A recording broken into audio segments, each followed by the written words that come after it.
All right, all right, all right. Shalom. Shalom. Ahab wa baraka. Facing the east, I want to give all praise, honor, and glory to Yahweh, Bahashem, Yahushai, Bahakadash.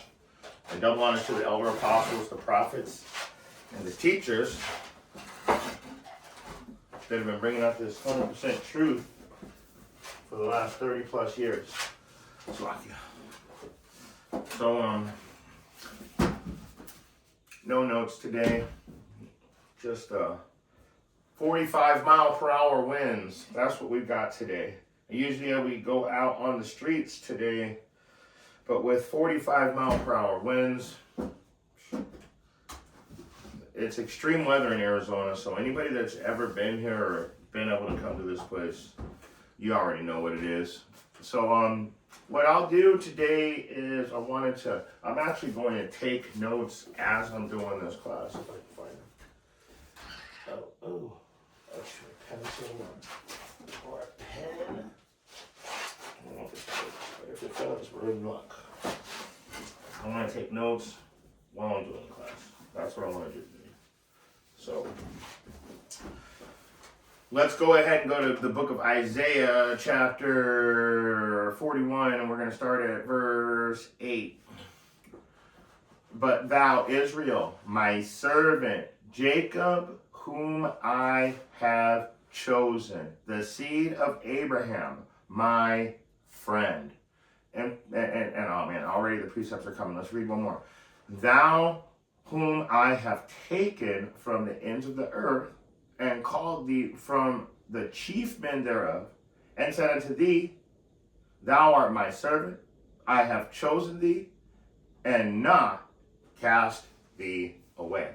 Bravo! Bravo, scriptures! Bravo! Why bravo for the scriptures? Because the scriptures don't lie. We're living right now in the end times. We're living in these prophecies. The Most High is waking us up. That's how he's calling us from the ends of the earth. Spiritually, right now, we're being called from the ends of the earth to wake up and know that we are the real children of Israel. And he says, to know that I have chosen. It says, thou art my servant, I have chosen you. And so, let's get a precept real quick. Might as well, right? Isaiah chapter 14.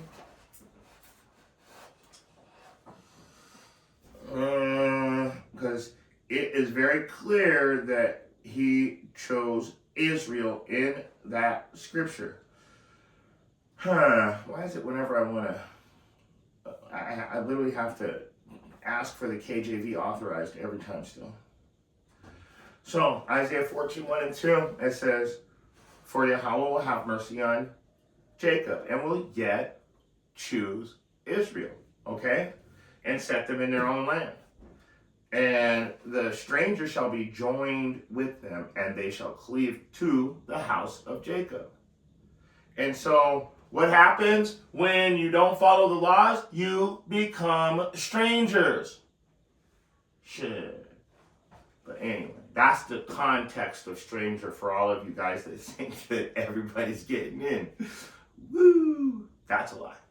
You're not getting in. You are not getting in the same pretense, I guess, as Israel. I mean, people are going to be coming to the kingdom's going to have slaves. It tells you that.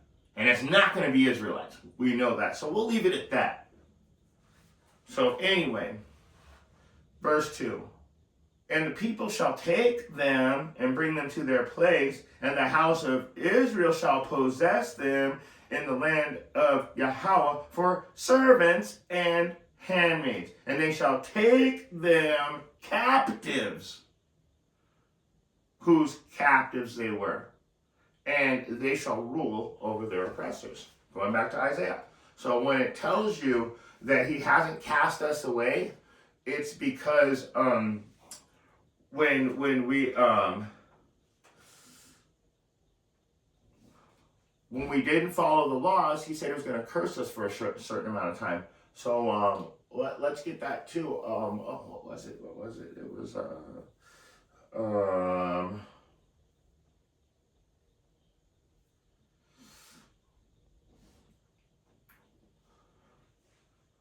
I will make them jealous with a people that are not a people.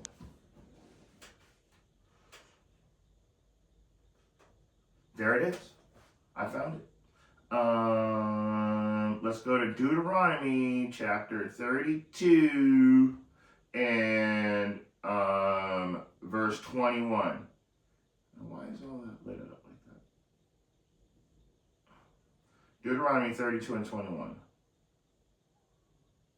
And it reads, they have moved me to jealousy with that which is not Yahweh. They have provoked me to anger with their vanities. And I will, and what's vanity mean? It means worthlessness. They're doing things that are worthless. And so that's he's angered about that. And I will move them to jealousy with those which are not a people. I will provoke them to anger with a foolish nation. So what does it mean by that? So let's jump around a little and get the get the breakdown to that, because he's going to make us jealous with a foolish nation. So how would he do that? So what's this? Let's ask one important question. What foolish nation that are not a people did he make us jealous with? Let's go to let's go over to and I brought this out earlier in the week, so let's get it again. Let's bring it out again so we can see this people. How's he going to make us jealous with a nation that's not a people? So back to 1 Maccabees 3 and 48 for the review. And it reads, and laid open the book of the law, wherein the heathen sought to paint the likeness of their own image. That is how he made us jealous with the people that are not a people, because when you go to chapter 1, it shows how the people fled because of the persecution of these people that were not a people. So we're going back to the root of it. And so this is why he's letting you know in Isaiah 41, I have chosen you because we went through all this. These are the trials and tribulations, cleave unto them and depart not away, and at thy lasting joy shall spring up. Yeah, so let's go down to verse 43. Wait, first we're gonna read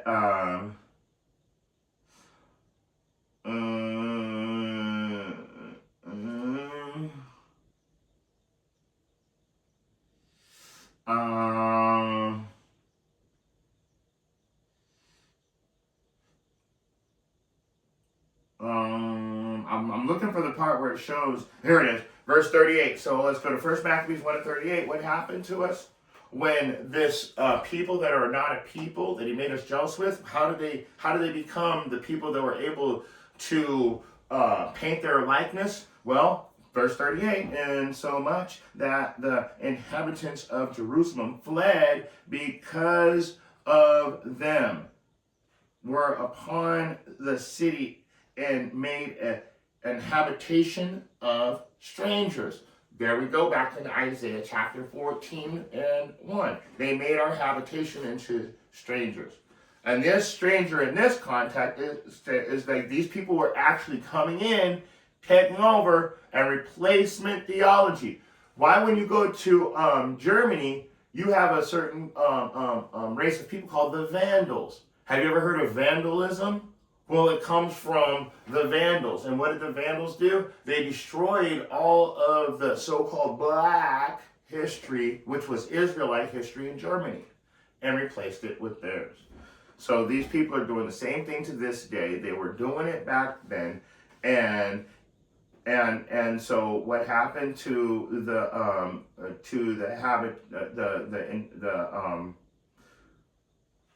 what happened to the city? It became strange to those that were born in her, and her own children left her, because they changed the laws. They changed everything to suit what they wanted, and then they decided that they were going to call themselves the Israelites. In fact, when you jump to verse 44, it said, "For the king had sent letters by messengers unto Jerusalem and the city of Judah, that they should follow the strange laws of the land." When you jump down to verse 50, it says, "And whosoever would not do according to the commandments of the king, he said he should die." So I'm showing you that if we were doing what they said, because we didn't follow Yahweh's laws, which also is, let's get that too, because we didn't follow Yahweh's laws, these curses would be upon us. And since we worshiped other gods instead of our own God, what did he do? He put us in captivity and turned his back on us. And that's why it says, "You've made me jealous with a strange nation. They have moved me to jealousy with that which is not God. They have provoked me to anger with their vanities, and I will move them to jealousy with those which are not a people," which are not. So I'm talking about those people which are not a people and what they did to us and how they were able to do it. "I will provoke them to anger with a foolish nation." The crazy thing about it is we're going back to that foolish nation. So I will provoke them to anger with a foolish nation that are not a people. So that's what I'm talking about when it goes into he's chosen us, because we went through all of that. And now, going back to Deuteronomy, like I said, I'll show you what it's talking about. We went through all of this.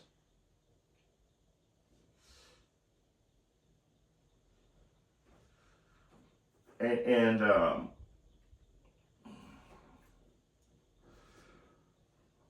Deuteronomy 28:15. So why did we go through all that? Why did we have to go through all of this, these atrocities, these trials, these tribulations? It says in Deuteronomy 28:15 that everybody wants to skip over. They want to jump to Deuteronomy 28:68 and say, "See, they're nitpicking about it. They're picking out one verse." No, 15 through 68 explains who the Israelites are according to prophecy.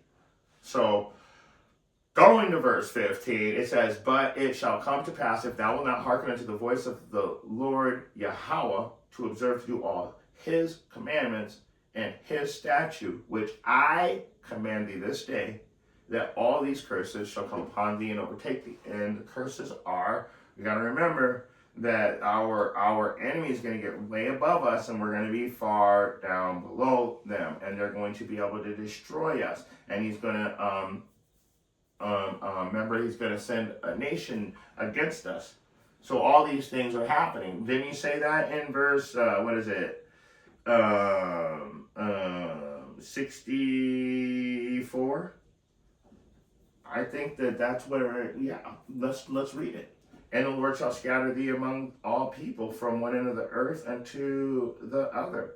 And there thou shalt serve other gods," lowercase, false gods, "which neither thou nor thy fathers have known, even wood and stone."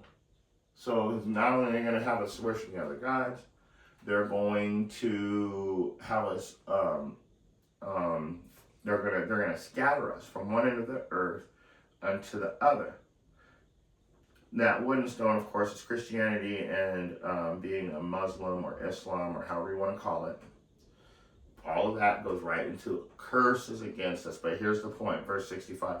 "Among these nations thou shalt find no ease, neither shall the sole of thy foot have rest, but the Lord shall give thee there a trembling heart and a failing of eyes and sorrow of mind." So how did he drive us to jealousy? With this wicked nation. And I actually passed over the part I wanted to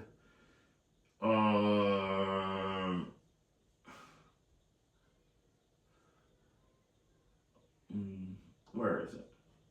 There it is. Verse 50. We'll start at verse 49. "The Lord shall bring a nation against thee from far, from the end of the earth. You know, the Khazars, that nation of Edomites, that's the leader of the Edomite nation, okay? Those Khazars. They're called Amalek in the Bible. The Lord shall bring a nation against thee from far, from the end of the earth, as swift as the eagle flieth.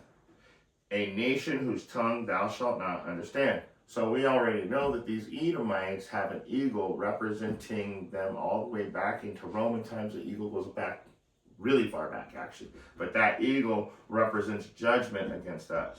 Okay, that's why the Most High is sharing with you that eagle. It's a sign of our judgment. Okay? And it says their tongue we will not understand. So, watch this. With another lip and a stammering tongue you will learn. What chapter and verse? There it is, Isaiah 28 and 11. So, when it says that they have a tongue that we will not understand, it says, for with stammering lips and another tongue, he speaks to this people. And this is a tongue, you know why we didn't understand this? Because we spoke Hebrew when we came here. And this stammering language that we speak right now, I always use the word to for an example of a stammering lip and another tongue. We want to go to the store with $2 to buy 2 loaves of bread. Would you like to go to? Say, what the? You know what I'm saying? So the language is confusing. The same word will mean 3 different things. They have 3 different spellings, but sound the same. How about live? L-I-V-E. How about live? L-I-V-E. Spell it backwards, it's evil. You see what I'm saying? It's a stammering lip and another tongue. It's a very confusing language. In Hebrew, the reason why English is so confusing is because in Hebrew, each word has one meaning. And if you change it just a little, it means something else and it doesn't sound the same. So that's why it's a stammering lip and another tongue. Okay, so, but like I said, that now let's go to verse 50, back at Deuteronomy 28 and 50. A nation of fierce countenance, which shall not regard the person of old, nor show favor to the young. So these wicked, evil people is because why? We wouldn't follow the Most High's laws. But the greatest thing about the situation that we were in, and that's why when we go back to Isaiah 41, it says that he has chosen us. Come on. He has chosen us.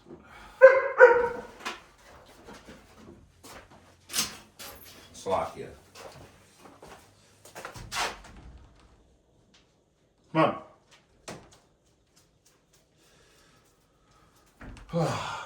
Go lay down. Either he'll just sit and bark at the door unless I invite him in. He can push the door open himself. I don't know why he does that. So anyway, so we know that they're not going to show favor to us, and we can see that with the Amalek, the leader of the Edomites. But their time has come to an end, and they know it as well as we do. So now we're coming to that time where we're starting to see that the Most High actually did choose us. So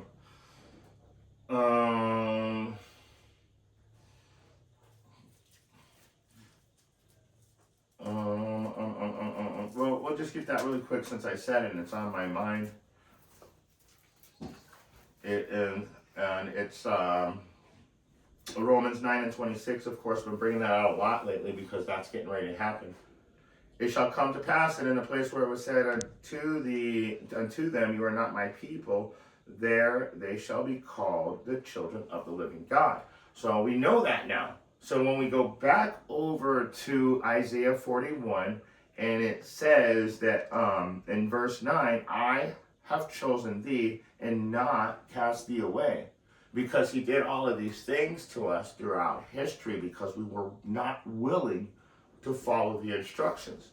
But now everybody's starting to wake up to the truth, and that 1/3 has not been cast away. That 1/3 is following in the instructions according to Scripture. Let's go to verse 10. Fear thou not, for I am with thee. Be not dismayed, for I belong to you. I am thy Yahweh. Okay? I will strengthen thee. Yea, I will help thee. Yea, I will uphold thee with the right hand of my righteousness. So the word yea means yes. So I will strengthen thee. Yes. I will help thee. Yes. I will uphold thee with the right hand of my righteousness. Verse 11. Behold, all they that were increased against thee shall be ashamed and confounded. What's the biblical definition of confounded? To be put to shame, disgrace, thrown into utter disorder and confusion, often resulting from divine judgment or intervention from Yahweh. Woo! So when they're going to be confounded, they're going to be disgraced, and they're going to be thrown into utter disorder. So are you guys telling me that's not happening right now? He's doing that right now. He's doing that right now. Everything is in utter disorder. So let's read it again. Behold, they that were increased against thee shall be ashamed and confounded. And so what does that mean? That they're going to be in total disorder. They're going to be all confused and don't know fucking their head from their ass because the Most High is dealing with them. You got to remember, how's it go? The heart is in, the king's heart is in God's hands. Right? So, Proverbs 21:1, King James, the king's mind, the king's heart is in the hand of Yahweh. As the rivers of water, he turneth it whithersoever he will. So these people are in total, they're all confused because the Most High is doing it to them. He's putting that confusion on them so you guys can see the prophecies being fulfilled. That way you know when we tell you, it shall come to pass in the place where it was said unto them, ye are not my people, there shall ye be called the children of the living of Yahweh. You got to understand, like, he's showing you this. He's showing you the prophecies. The only thing that people aren't doing is reading the Bible to see that everything is actually happening. It's all coming. It's all coming to pass, for the lack of better words. So going back over to Isaiah, now we know that he's chosen us. We know that we had an enemy against us because we didn't follow the laws. We know that he's confounded because now the Most High has put the we know that the Most High is showing that he has full control over the situation, which takes you back to Deuteronomy again. I love Deuteronomy because it tells you just the whole Bible itself. It tells us everything we need to know. So go to Deuteronomy 32 and 39. What does it say? See now that I, even I, am he, and there is no God with me. I kill, I make alive, I wound, I heal.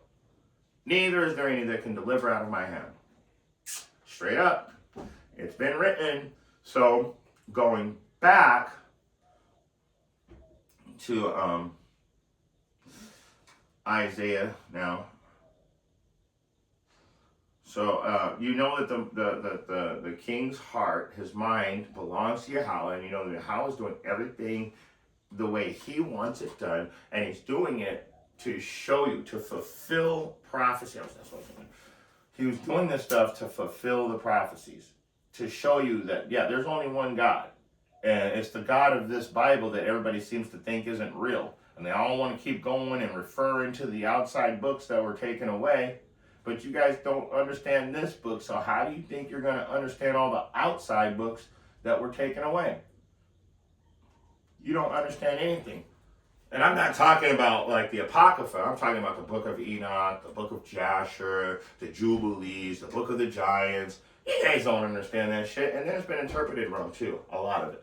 So you have to have a real spiritual ear and eye to understand those books. So that's what you guys are going for. But the prophecies that are being fulfilled that I'm talking about are happening in the Holy Bible. So you might want to get your mind right and understand that's what's really happening. So get your mind out of the denial state and understand that this is really going down. The Most High is showing you that there's only one, and he's that guy. Everything he said is written in the book. Now, going back over to Isaiah 41, because now we know that.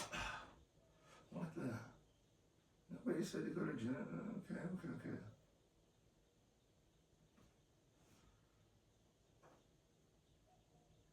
So going back,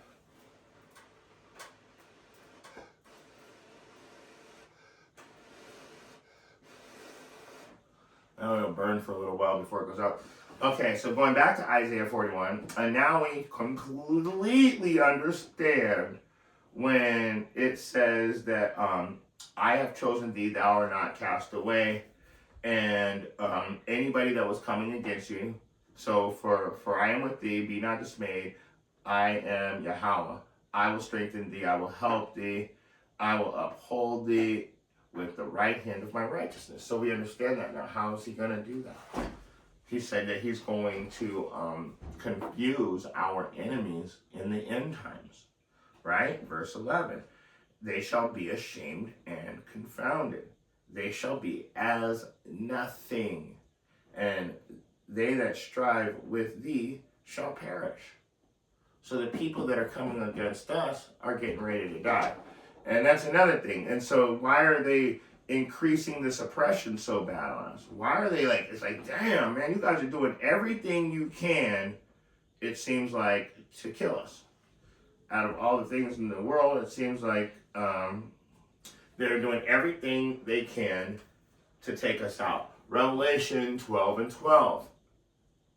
Therefore, because they're doing these things, we can see the prophecies being fulfilled, right? So, Revelation 12:12. Therefore, rejoice, ye heavens, and ye that dwell in them. Woe to the inhabitants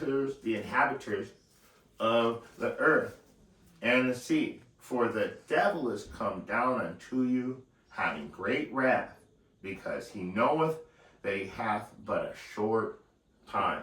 So that's why everything's in disarray and in confusion, because the Most High has decided now is the time that the people that strive with us should start to perish.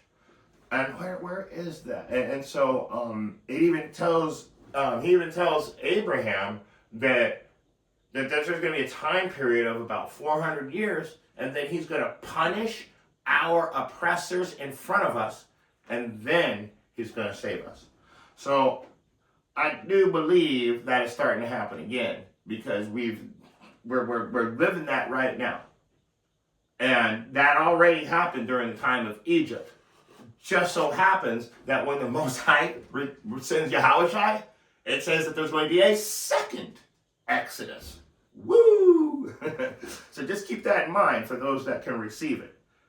So, gonna keep reading. Verse 12, Isaiah 41:12. Thou shalt seek them, and shall not find them. What? So who are we seeking and shall not find? And I already told you it's those Edomites.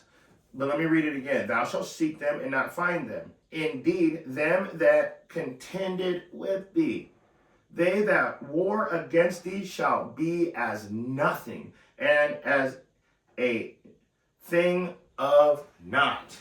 Woo! That's beautiful. So the people that contend against us are going to be as nothing. And it even tells you that we're not even going to be able to find them.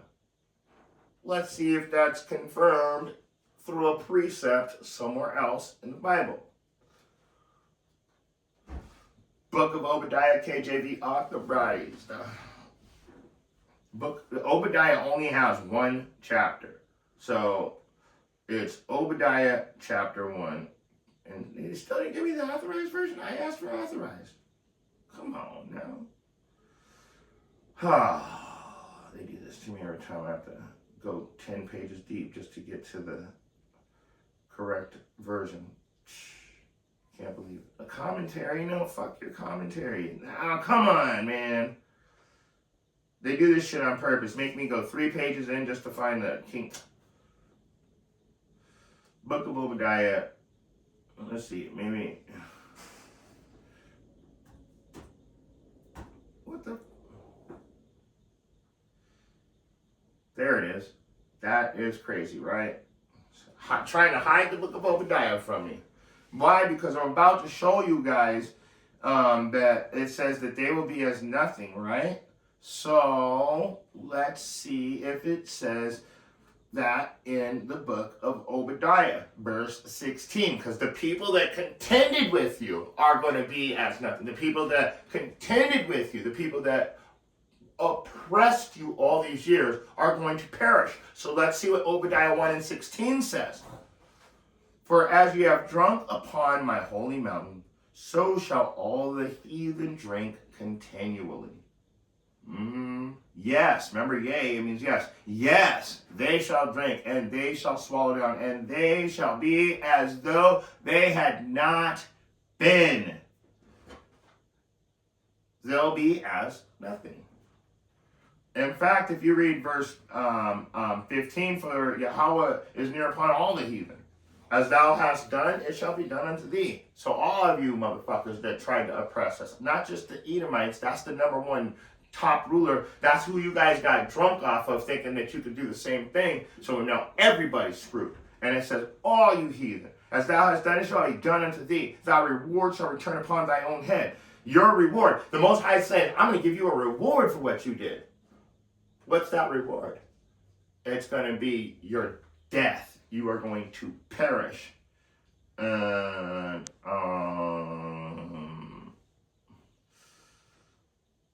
I'll prove it. Starting with you Edomites. Verse 18. Let's jump down to verse 18. In fact, let's read 17 too. Why not? But upon Mount Zion shall be deliverance. What? So the Most High told you in Isaiah in 41 and 9, thou art my servant. I have chosen thee. Woo! That's beautiful. That's beautiful. So we know that the Most High chose us. So when we go back to verse 17, it says, Zion, there shall be deliverance. That's the Israelites. That's the northern and southern kingdom that's going to be delivered. Not everybody. But there shall be holiness, and the house of Jacob shall possess all their possessions. And the house of Jacob shall be a fire, and the house of Joseph shall be a flame. Woo! And the house of Esau for stubble. Told you that top tribe's going to be pretty much, what is stubble for? Burning a fire, to start the fire, to kindle it. And they shall kindle in them. Beautiful. And devour them, and there shall not be any remaining of the house of Esau, for Yahweh hath spoken it. And I'm going to bring this out one more time, because I brought this out the last 3 classes. I'm bringing it out again. The Most High keeps making me bring out the same scriptures. Exodus chapter 17. I can't believe it. Oh, come on. Don't do all that. So Exodus chapter 17 and verse 14.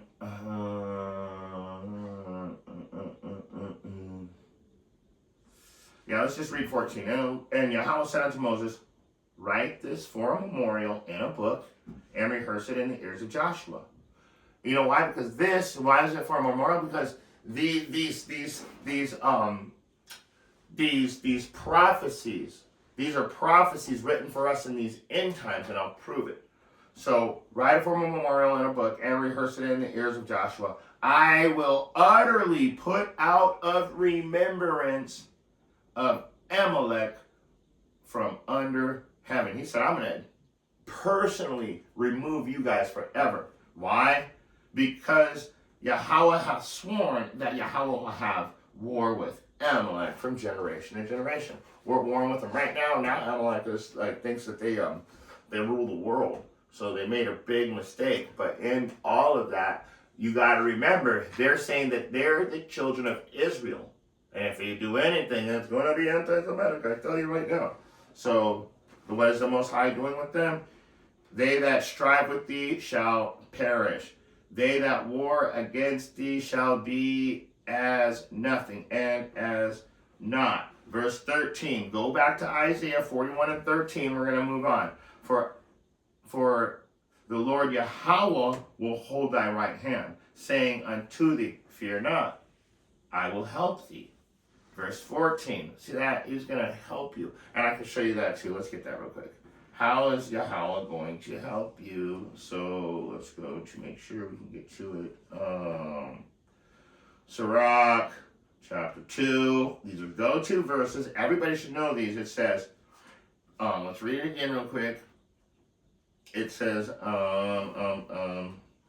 for I, the Lord Yahweh, will hold thy right hand, saying unto thee, fear not, I will help thee. How do we receive that help? That's what we're getting to. It says right now, it says Sirach chapter 2, we'll go 1 through 6. I'll just read it really quick. My son, if thou come to serve the Lord, prepare thy soul for temptation. You prepare to be tempted with the worldliness. He's coming after you in every direction. Verse 2, set thy heart aright, constantly endure, make not haste in time of trouble. To set your mind right means to go back to the law, statutes, and commandments. Constantly endure means that there's going to be a lot of trials and tribulations. Don't give up. Okay? Make not haste in time of trouble. That means don't be so quick to think that you can take things in your own hand, because you remember I just showed you that the Most High has full control over everything according to Deuteronomy 32 and 39. Remember, he can wound you or heal you. So just wait for the healing. Stay away from it. Let him do everything. So don't be hasty to think you can take things into your own hands in time of trouble. Verse 3, cleave unto him, depart not away, that thou mayest be increased at thy last end. So to cleave unto him is to not depart away from the law, statutes, and commandments, following them to the best of your ability according to your knowledge, knowing that, and applying what you learn that you can do to your life, but knowing that there's a lot of laws that we don't keep in this day and age, and you'd probably end up in prison if you tried to. Seriously. So, be circumspect. Don't be semantical. How's that? Verse 4. Whatsoever is brought upon thee, take cheerfully and be patient when thou art changed to a low estate. What does it mean to take cheerfully? It means to have faith, not to be happy. Just that faith keeps you from falling down into a full depression.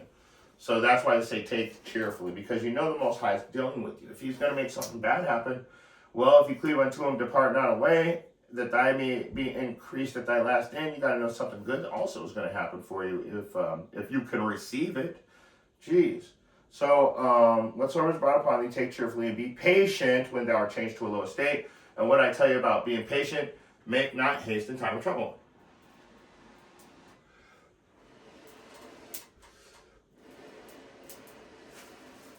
So make not haste in time of trouble. In other words, don't be quick to take things in your hand. Be patient, because it is challenging not try to take things into matters. I can do something right now, and then you try to do something, you realize it doesn't work out, and it doesn't work out until the Most High says it's going to work out.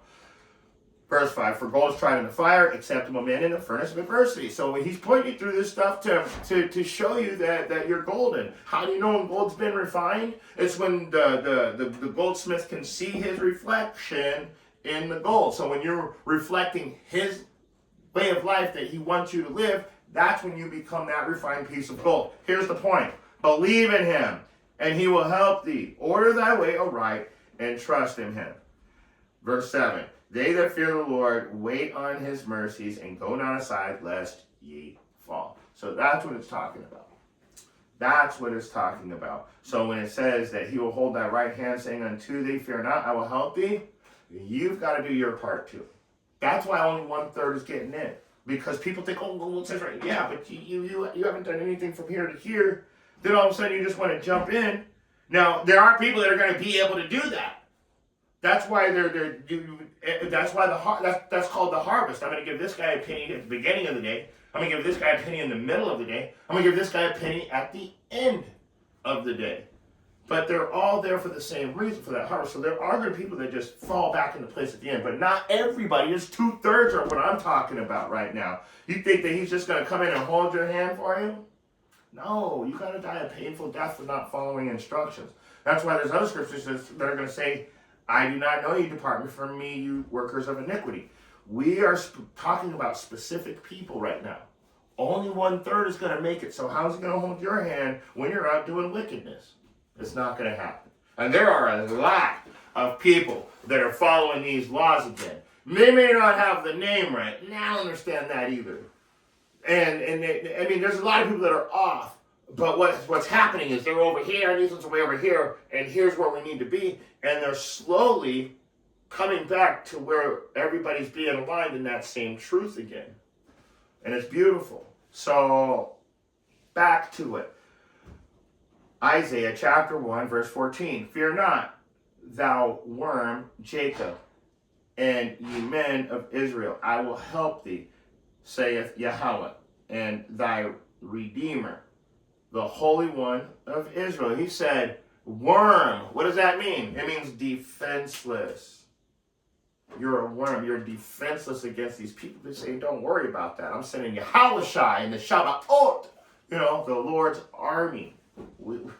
In fact, that army has been seen before in, I think it's 2 Kings 16:17. So that Shabbat oath has been viewed according to Scripture. 2 Kings KJV authorized chapter 16. I think I only got chapter 6. I think it's 16 and 17, but I'm not sure. So let's look. Oh, you guys gonna do that thing again? Okay. No. Maybe it's chapter 6 and 17. I'm finding it. There it is. Sorry, Salakia, 2 Kings chapter 6 and 17. And Elisha prayed and said, Lord, I pray thee open his eyes that he may see. That's happening to us right now.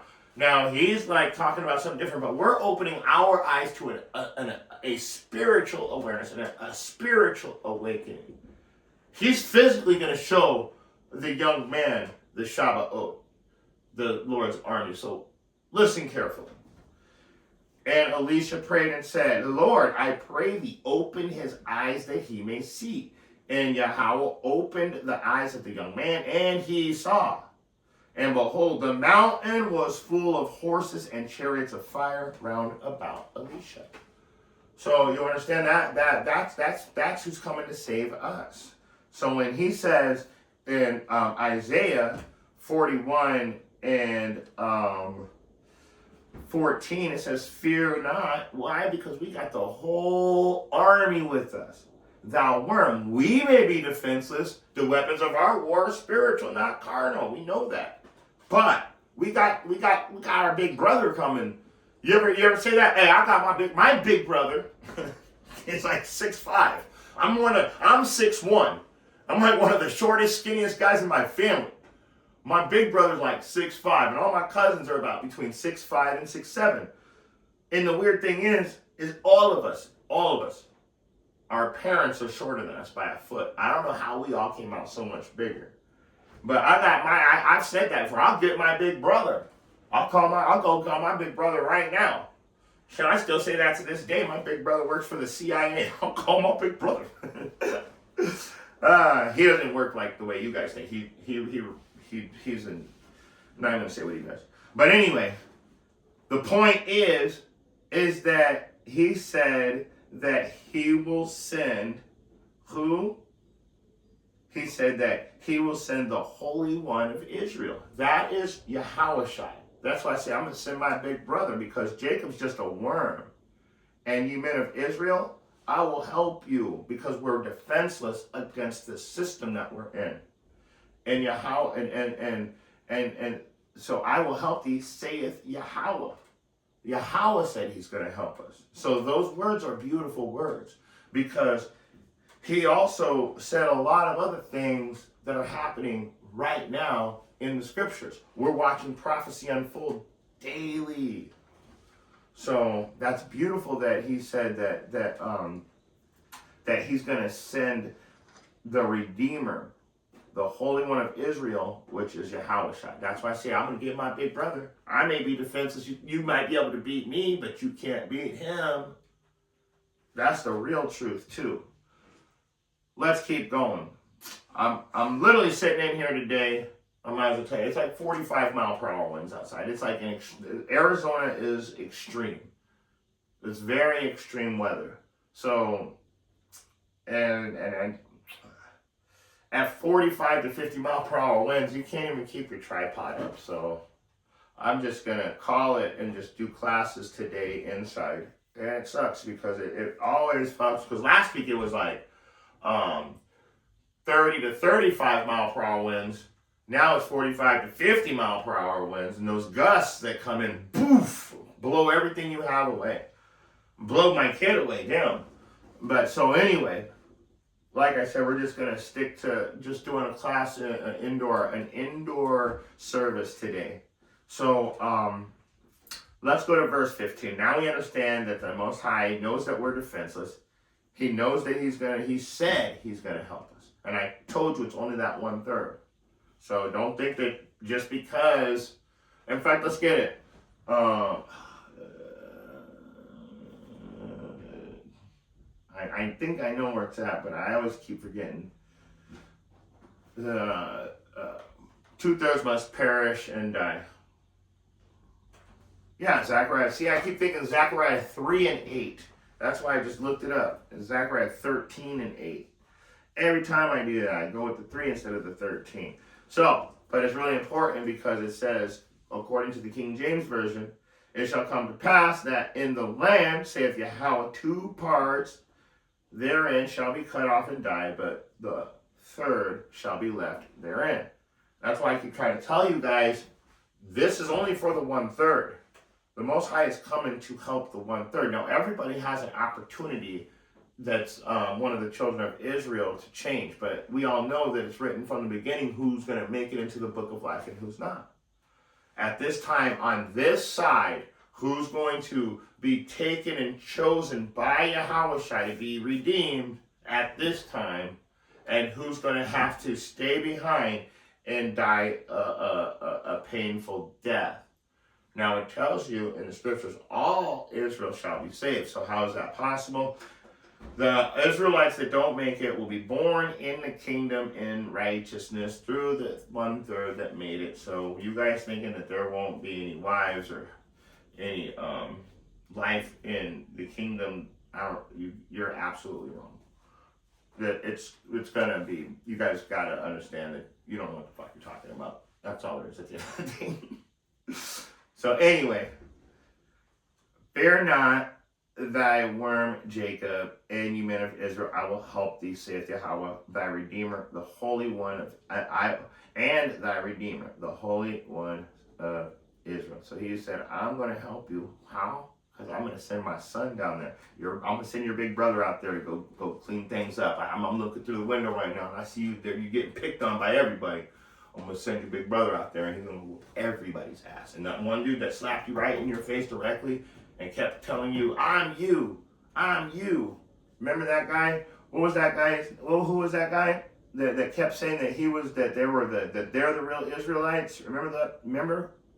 They kept saying that, right? And so let's get that review. It says, I'll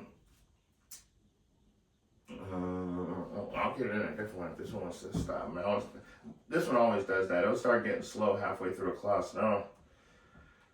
Halfway through an exhortation. We're just exhorting today. I mean, you guys should know all this stuff. Come on. You're not going to give it to me? All right. That's okay. I got another. I always have the backup.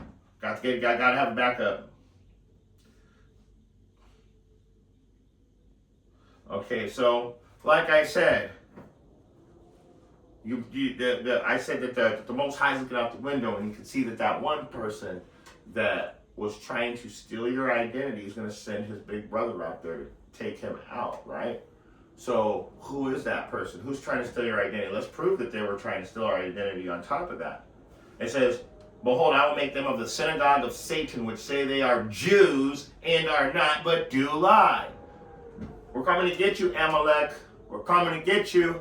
And it tells you that you will be utterly removed from remembrance. It tells you that you're that the Holy One of Israel and Yahweh, that's who's going to help us. You guys have zero chance. I will make them of the synagogue of Satan, which say they are Jews and are not, but do lie. And behold, I will make them come and worship before thy feet, and to know that I have loved thee. What did verse 9 say? I have chosen thee. I have not forsaken you. I haven't turned my back. I punished you because we were running as a wicked nation, but now we're waking back up to this truth, and we can see the prophecies being fulfilled because of that. Let's keep reading though. Verse 15, behold, I will make thee a new sharp threshing instrument having teeth, and thou shalt thresh the mountains and beat them small, and shalt make the hills as chaff. Verse 16, thou shalt fan them, and the wind shall carry them away, and the whirlwind shall scatter them, and thou shalt rejoice in Yahweh, and shalt glory in the Holy One of Israel. He's telling you, I'm going to destroy these people, for the lack of better words. I'm going to mess them up. Verse 17, when the poor and needy seek water, there is none. Where's all of our water at? Where are the poor and needy? We got to make sure that these supercomputers for these new AI bots work good. So you guys, there's no water for you. If you want water, go to the store and buy it. Right? We got to go to the store and buy it. So let me get it. When you guys need water, there is none. Dang, did they really say that? Did they really say that? Now we have to go back to Deuteronomy 28.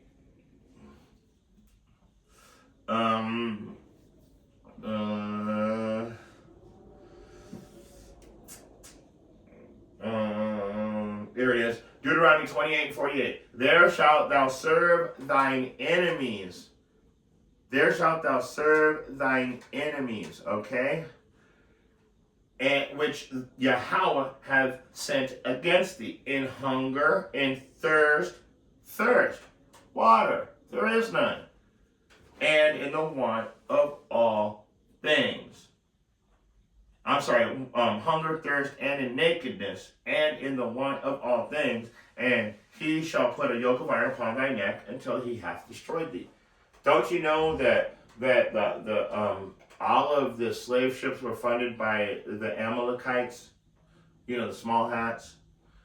All of your Christmas music that you guys love to listen to are all by small hats. The whole Christmas celebration is a Jewish fable. Look it up. Fable means lie. So we know that we're serving our enemies right now. So the Most High said he's going to come and save us. And he's going to send our older brother. It says, I will help thee, saith Yahweh. I will help thee. So I'm holding on to those words right now in my heart, in my mind. I will help thee. So I'm expecting him at some point, Most High willing, that I've done the correct works for him to receive me, and that he does help me. So, verse 17 again, when the poor and needy seek water, there is none. Their tongue falleth for thirst. I, Yahweh, will hear them. I, Yahweh of Israel, will not forsake them. So guess what? You've already taken our water away, and we're thirsty right now. And he's going to make sure that we get something to drink soon. So watch out. Watch out.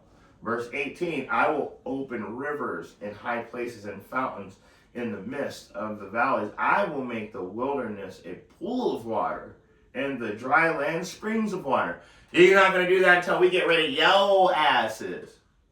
We got to get rid of you first. All of you heathen, mainly the top tribe that rules the world. Job 9 and 24. The earth was given into the hands of the wicked. They covered the faces of the judges thereof. If not where and who is he? If it's not who I'm talking about, then who is it? Because we all know that they own everything. And if you say anything about them, you could possibly have everything that you own taken away. Ask Nick Cannon. Ask Kanye West. Didn't they lose everything? Well, they try to take everything away, but luckily, they stay, I don't know, they're all wicked to me. That's all I know. At the end of the day, that's part of the 2/3, but they're showing you that those 2/3 thought that they could buck up against their master. So, the things he's going to do for us, though, he's going to make sure that we have those springs of water. Like I said, you guys got to go, though. Why would he put all these nice things here for us just for you to pollute them again? So you got to understand, there's time frames for everything. So, verse 19, I will plant in the wilderness the cedar and the shittah tree. I should say the shitha tree, and the myrtle and the oil tree. That's me. That's my name. Oil tree, tree of life. And I will set in the desert the fir tree and the pine and the box tree together. Beautiful, beautiful. He's going to make everything beautiful for us again. I will plant in the wilderness the cedar and the shit. I'm sorry, verse 20. That they may see and know and consider and understand that, to understand together that the hand of Yahweh hath done this. So he's showing you his hands right now. We're reading the prophecies. The prophecies are coming true daily, and that's what he's showing us. He's showing us his handiwork right now. But he's going to do more. So when you guys are done, he's going to show us even more and more beautiful things that we all worship. And all of you slaves that somehow make it into slavery, you'll be able to honestly see the beauty of it too. You're just not going to get to enjoy it the way we do. You'll get your Sabbaths, so we're definitely not making anybody work on the Sabbaths. Everything's going to be ran in righteousness, so you'll definitely have your Sabbaths. And that's written too. So let's just keep reading though. Verse 21. Produce your cause, saith Yahweh. Bring forth your strong reason, saith the King of Jacob. Let them bring forth and show us what shall happen. Let them show the former things, what they be, that we may consider them and know the latter end of them, or declare us things for to come. Show the things that are to come hereafter, that we may know that ye are gods. Yes, do good or do evil, that we may be dismayed and behold it together. Behold, you are of nothing, and your work is nothing. An abomination is he that chooseth you. So all that's beautiful. So when you go in our government, what happens when you hear about people being MAGA supporters? They're an abomination at this time. You've chosen the wicked. You've chosen the oppressor. Just remember that. So that's a beautiful thing, though, because we can see in the scriptures that that the Most High also is watching, and he's judging, and it's beautiful. It's a beautiful thing. So let's keep reading. Verse 25. I have raised up one from the north, and he shall come. From the rising of the sun shall he call upon his name, and he shall come upon princes and upon mortar, and as the potter treadeth clay, who hath declared from the beginning, that we may know, and before time that we may say, He is righteous? Yes. There is none that showeth. Yes. There is none that declareth. Yes. There is none that heareth your words. Beautiful. Verse 27. The first shall say to Zion, behold, behold them, and I will give to Jerusalem one that bringeth good tidings. Bringing you Yahweh Shai. Okay? Verse 28. For behold, there was no man even among them, and there was no counselor that, when I asked of them, could answer a word. Behold, they are all vanity. They're all worthless. Their works are nothing, and their molten images are wind in and their molten images are wind and confusion. So so we're going to stop there. So the Most High is telling you, stay away from them. Don't go near these people. Don't be joined with them. He's saying that he's going to destroy these people, that they're nothing. And anybody that tries to battle against Israel is going to come to nothing. And I'm showing you that the top tribe of the actual heathen races are the Amalek, which are Edomites. And what did he say about them? That he's not only Amalek in general, purposely he tells you that he's going to bring Amalek out of complete remembrance, but all you heathen in Obadiah 1, 15 and 16, all of you, as thou hast done, it shall be done unto thee. So we know that the Most High is coming to protect us, is coming to save us, and I got one more scripture and then we're up. It's Revelation. I always bring it out because it's it's pretty much my most favorite scripture in the Bible. One of them, top 10. Revelation. It's not good. We'll get out of this one. That one's still having problems. Revelation 22. And we'll get 7 first. Behold, I come quickly. Blessed is he that keepeth the sayings of the prophecies of this book. Keep the sayings of the prophecies of this book. I'm always telling you guys, look, the prophecies, they're being fulfilled. You guys got to wake up. The prophecies are being fulfilled. We all have to wake up. 1/3 of us, at least, I know that. The rest of you, if you choose to sleep, then that's on you. Verse 12, jumping down to 12. Behold, I come quickly. He says it again. And my reward is with me, to give every man according as his work shall be. So what are my works right now? Most High willing, I'm doing good works.